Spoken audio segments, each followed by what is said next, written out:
He's also going to point the camera at you when he talks to you. Yeah. Bitch. Spitzer. Bitch. No.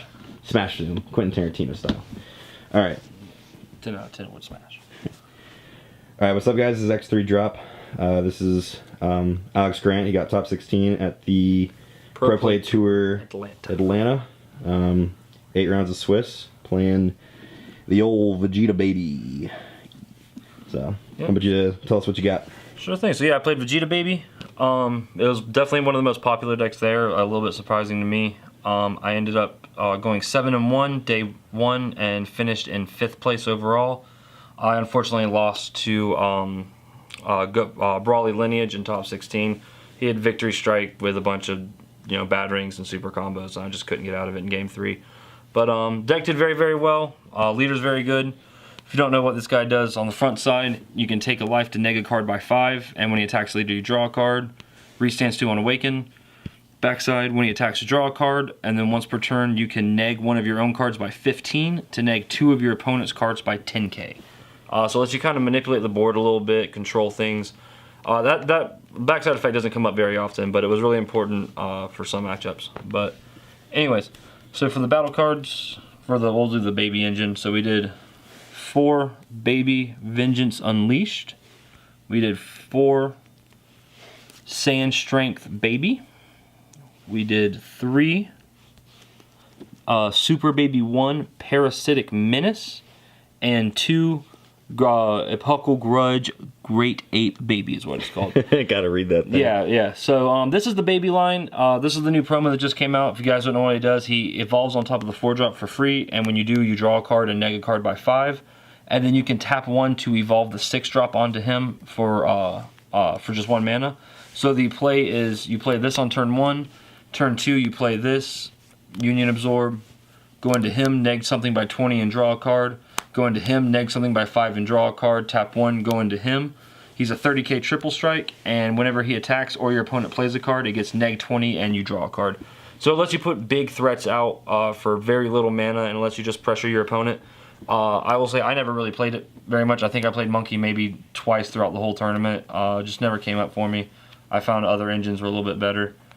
But yeah, so that was the Baby engine we played. Pretty self-explanatory. One of the cool plays you can do too is you can go, like, if you have 3 of these, you can go Union Absorb into him, neg 20, draw, attack, play another one, Union Absorb into another one, neg 20, draw, attack. So you can kind of keep pressuring your opponent with double strikes until they die.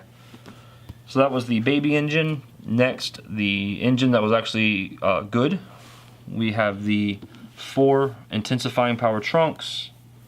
We did 4 Chain Attack Trunks and 2 Zeno the Plain Gods. So very few Baby decks that were played were maining Zenos, and I think that is incorrect. I think Chain Zeno is still the strongest play that this deck can produce almost, and it won me far more games than it probably should have. Like, Chain Zeno is still just so broken. Resetting the game to a state that's like fair for both players. So I like those 2 non-foil Intensifying Power Trunkses. Yeah, I know. They fit well with the deck. Yeah, I searched all weekend and those were not to be found. Other 1-drops, we played 2 Kabbas. Pretty self-explanatory. So I was talking to some of the players about it, and I was saying I like this card more than Double Strike Champa because it's essentially Double Strike Champa, but you replaces itself in hand. And it provides a lot of early game pressure on like Shenron and some other decks like that don't really do a whole lot in the opening plays. You can just sneak damage in. And it's also a really good game closer. For 1 mana, 15k double strike, combo out, you'll probably kill him with it. So Kaba was very solid choice for me. We got 4 super combos. Pretty self-explanatory on that. Nothing much. We did 2 Digging Deeps. This card's really good. Self-Awakener, 20k attack, well 15k when you attack, take a life, gets 5k restands. So it's 2 20k attacks. It's also a Vegeta GT, so you can attack with him twice, then play the 1-drop Baby and Union Absorb him and start your chain that way. So he was very good. Very good card. The most underutilized card the entire weekend were the Body Change Ginyus. I understand why this card is good. I understand why you should play it, but I think I actually summoned this card maybe once the entire weekend, and that was just in the mirror match to steal their monkeys. But yeah, this card was like energy the entire weekend. So we did 3 Fearless Pans. This card's still absolutely insane.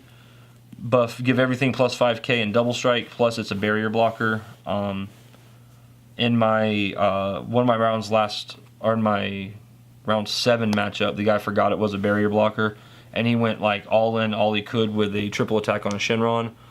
You know, comboed out of the first 2, the third one I blocked it, and he just completely blanked it was a blocker, and I won because of that. So very good card. We did 2 foreseeing hits, still the best red card in the game. Look at your opponent's hand, take 2 cards, and then you kill them with a hit. Fantastic card, nothing much you really need to say about that. For the extra cards, we did 4 After Image, very, very, very good. And the best card in the deck, 4 Revenge Death Ball. This card's absolutely insane. This is the reason this deck is good, is because it's very strong against Brawly. Both these cards are very good against Brawly, very good against most matchups. But basically, 1 Death Ball can answer a Height of Mastery attack, which is very, very important. 2 Death Balls means they can't actually kill you at all. And like I've been saying all weekend, you can't bad ring Death Ball. It's the best card in the game that can't be bad ringed, and that was very, very prominent. So those are the red extra cards. We mained 2 minus Keely zones. This was the most savage card all weekend. I played 4 Brawly matchups throughout Swiss, and I drew this card every time I needed it. It was just fantastic. Minus Keely, chain Zeno, Brawly goes to 15 cards in their first 3 turns and just sets them so far back they can't actually do anything. And it's very, very good. And then for Overwhelms, we did 1 Time Patrol and 1 Scientist Fu. I don't think I actually played Sci-Fu all day. Time Patrol is pretty good. I sided him out almost every single game. But, didn't have any issue playing those with the minus Keely zones. You just kind of worked around it. Pretty much. Generally, if I had one of these, I just wouldn't play the minus Keely zones, and unless it was Brawly. And if it was Brawly, these cards aren't worth it. Like minus Keely zone is what actually wins the matchups. So that was the main deck. Side deck, didn't really play most of it, but we did 2 Burst Attack Son Gohans. This was pretty much for any kind of hand destruction matchup.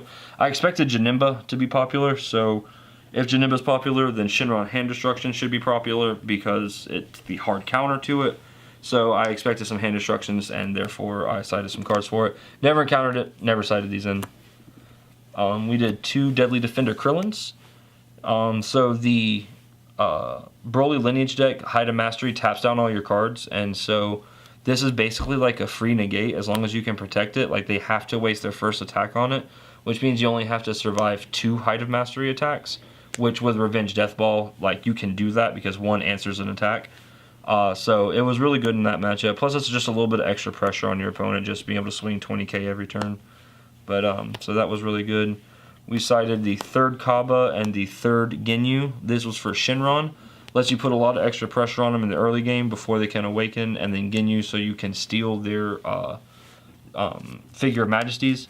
Never sided either of them in, so these didn't really matter. Even in the Shinron matchups I played, I didn't side them in because I felt like I was my main deck alone pretty much could win that. The only card that sided in every single game was the 3rd Zeno. This card is fantastic. Obviously nothing really needs to be said about it. Almost wish I mained 3. But the idea going into it was I would have a bunch of monkeys on board, and then I'd have a bunch of Zenos in hand that I didn't want to play, and I didn't want dead combo. So that's why we sided the 3rd Ginyu, or the 3rd Zeno, but it came in almost every single game. We did the obligatory 3 Haru Harus that every deck should play. I sided them in when I played Brawlies. I actually ended up siding them out towards the back half of the tournament, going into games or just not putting them in or going into game 3, because it's a card that's like, if it gets bloodlusted, your turn just ends, and it's really, really unfortunate. If you have the minus Keely, then it's fantastic because it's just a free card, but they always have the bloodlust. Like, they literally always have the bloodlust. So I ended up just like not putting these in towards the back half. 2 Cronoas because I respect Shugesh too much to not play it and not have the free out to it. Plus, this was really good in the mirror match. When your opponent would have a monkey, it was a free 1-drop that you could just let it die, basically.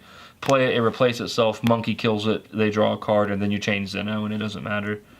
So I sided him in for that matchup. We sided in 2 Power Overseeing Times. This card's really good in Janemba, or against Janemba, because you pretty much always have 4 cards in Warp. So you play one, you warp your grave, you get the second one back, swing 20k double strike, then on your next turn, play it, get the second one back, 20k double strike. So it lets you put 20k double strike on board every single turn for 2 mana, and it just pressures them early, and it keeps them from really being able to establish control. And then I sided the second Saifu for more hand control or for more hand destruction matchups. Again, didn't play it, didn't side these in at all. Yeah, most of the side deck didn't get put in. Mostly it was pretty much just the Zeno. That was all they got put in. But yeah, so that is the deck. And then so I got top 16 with this at the singles event, and then I played this exact same deck in the team event, in which we got second place. Yeah, we went almost completely undefeated in Swiss. We lost our last round to PPG, won semifinals, and then lost in finals, unfortunately. But it was still a fantastic event, very fun. Yeah, not much more to say about it. But thank you guys very much, and have a good time.